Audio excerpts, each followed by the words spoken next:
Dear students, आज के जावा के लेक्चर में मैं आप लोगों को क्रिएटिंग क्लास को क्रिएट कैसे करते हैं और उसको डिफाइन कैसे करते हैं एक एग्जांपल्स के थ्रू मैं बताने वाला हूं। क्योंकि बहुत सारे स्टूडेंट्स ने हमें बताया पर्सनली कि सर हम लोग जावा शुरू किए हैं और जावा का प्रोग्रामिंग नहीं आती है, तो हमने ये डिसाइड किया चले कि मैं स्टार्टिंग से इनिशियल पॉइंट से क्लास कैसे शुरू करते हैं, क्रिएट कैसे करते हैं, वहां से मैं बताना शुरू करूंगा।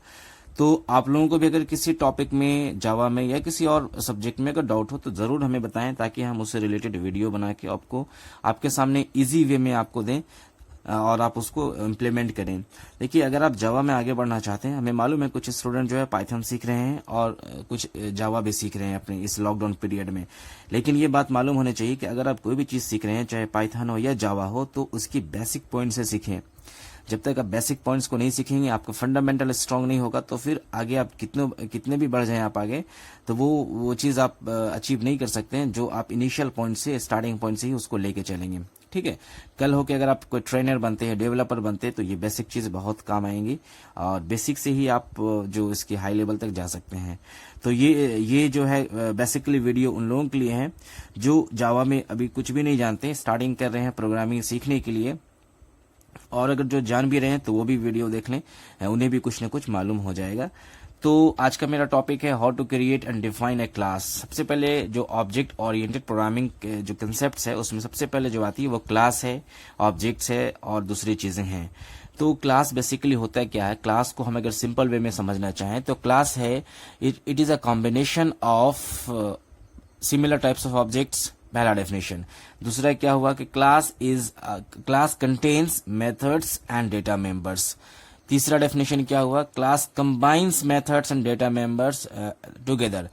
बिकॉज अगर हम इनकैप्सुलेशन अगर हम सीखे हैं C++ में, तो इनकैप्सुलेशन का मतलब ही होता है कि डेटा मेंबर को और मेथड्स को ये क्या करता है, ये कंबाइन करता है और एक फुल्ली जो सिक्योरिटी प्रोवाइड करता है। तो क्लास भी उसी का एक कंसेप्ट है। क्लास में भी जो है इनकैप्सुलेशन का ही कंसेप्ट है कि डेटा मेंबर्स को और मेथड्स को अपने अंदर बाइंड करता है और फुल सिक्योर होता है।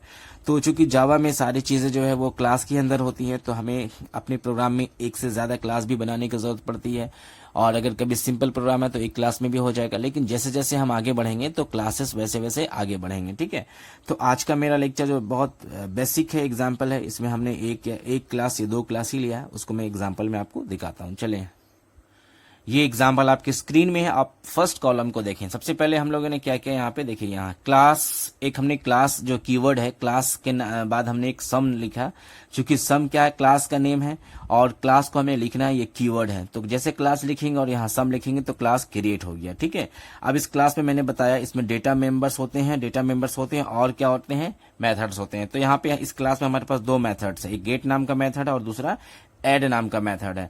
और हमारे पास डेटा मेंबर क्या है, ये ए और बी 2 वेरिएबल है। ठीक है, तो एक हमने क्लास सम डिक्लेयर किया, उसके अंदर हमने वेरिएबल 2 वेरिएबल लिया, ए और बी। आप भी ऐसे ही प्रोग्रामिंग करो।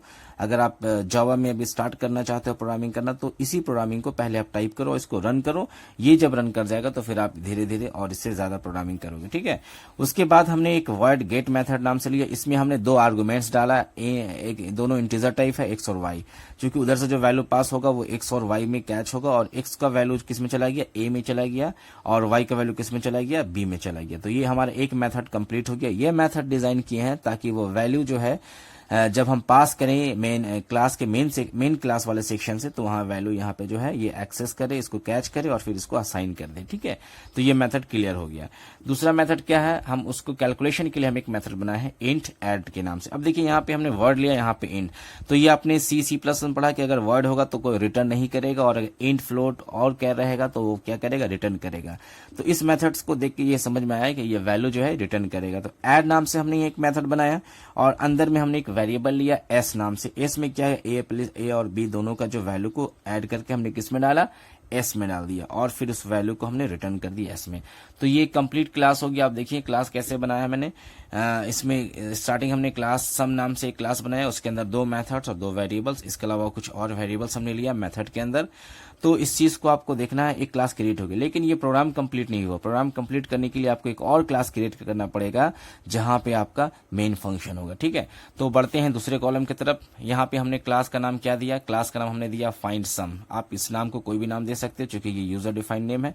फाइंड सम दिया। फिर यहाँ पे ये लाइन आपको याद करना है, public static word main string ARG। इसके बारे में मैंने बताया, आप इसको लेक्चर में देख सकते हैं कि इस लाइन को हम क्यों लिखते हैं, इसके एक एक का मैंने मीनिंग बताया हूं, आप इसको देख सकते हैं। ठीक है, अब इस क्लास के इस सेक्शन के अंदर हमने क्या डाला, एक नया वेरिएबल लिया S1 के नाम से।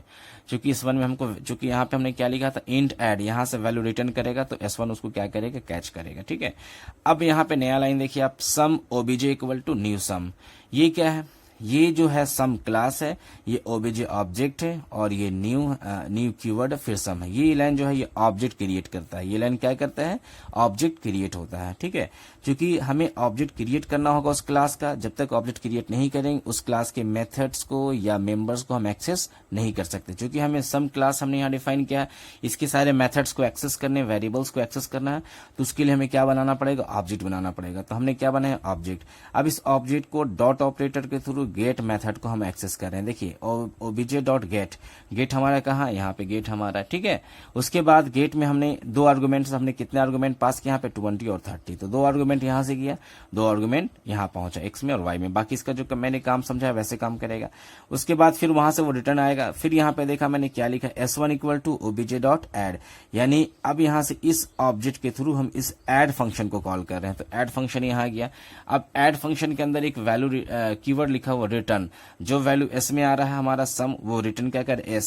अब चूंकि S रिटर्न करेगा तो किसके पास रिटर्न करेगा, इसके पास रिटर्न करेगा। ठीक है, तो S1 में क्या आ गया, हमारा वैल्यू आ गया जो वहां से कैलकुलेट करके आया। ठीक है, उसके बाद लास्ट लाइन में हमने लिखा सिस्टम डॉट आउट प्रिंटलन, ये मैसेज को प्रिंट करने के लिए लिखा जाता है। ठीक है, उसके बाद हमारा वैल्यू किस में आया, S1 में। तो ये हमने यहाँ से स्टेटमेंट प्रिंट किया, sum equal two plus S1। तो ये 2 नंबर का बहुत सिंपल प्रोग्राम था। क्लास के थ्रू 2 नंबर को कैसे एंट्री करते हैं और उसका कैलकुलेशन कैसे करते हैं, हमने मेथड के जरिए आपको दिखाया, और फिर उसको हम मेन फंक्शन वाले क्लास में उसको हमने एक्सेस किया और प्रिंट करके सम हमने दिखाया। तो ये बहुत सिंपल प्रोग्राम है उन स्टूडेंट के लिए जो अभी स्टार्टिंग कर रहे हैं जावा प्रोग्रामिंग को करने के लिए। आप इसको करो, और कोई भी डाउट होगा तो जरूर हमें कमेंट सेक्शन में बताना, और उम्मीद करता हूँ ये प्रोग्राम आपका सिस्टम में रन कर जाएगा। Thank you very much.